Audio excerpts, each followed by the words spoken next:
Kathleen Pétiard, ou Pidjara comme on prononce là-bas, est née vers 1940.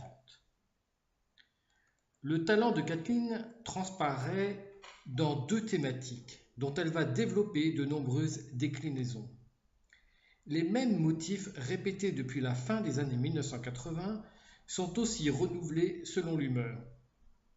Le meilleur exemple est la série Mountain Devil Lizard. Kathleen met en exergue ce qui est chargé de signification, ce qui est vraiment important, cette forme en X. Mais le reste de la toile n'est pas pour autant négligé.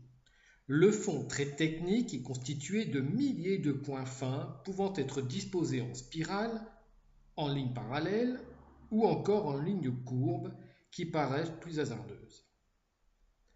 Les couleurs, souvent des nuances de brun, de gris, et la structure, une architecture ordonnée, s'allient pour donner des résultats d'une qualité remarquable, d'un équilibre précis qui ont permis à Kathleen de hisser au plus haut niveau l'art aborigène.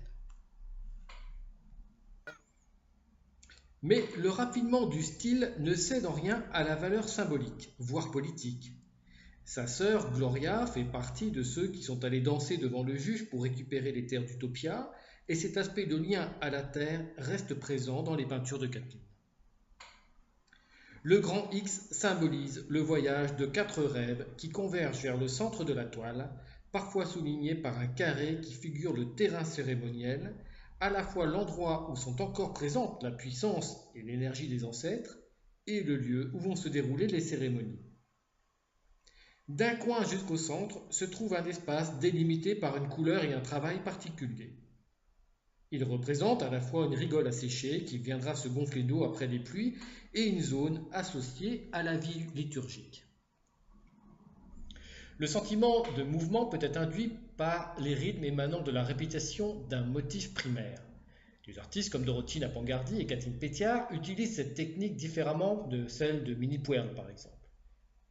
Chez Kathleen, on a le sentiment que les formes glissent et se déplacent, et il s'agit bien de cela, que ce soit pour évoquer le voyage des ancêtres ou, comme pour cette autre série de Kathleen, le vent qui vient éparpiller les graines et fertiliser la terre. Les motifs féminins sont souvent associés au monde végétal et à la fertilité en général. Quelques bandes fines viennent généralement se placer sur l'un des côtés de la toile, symbolisant les graines s'arrêtant sur le sommet des dunes ou dans les rigoles, mais si l'on garde toujours à l'esprit cette idée de niveau successif de lecture, ces lignes évoquent sûrement aussi les peintures corporelles.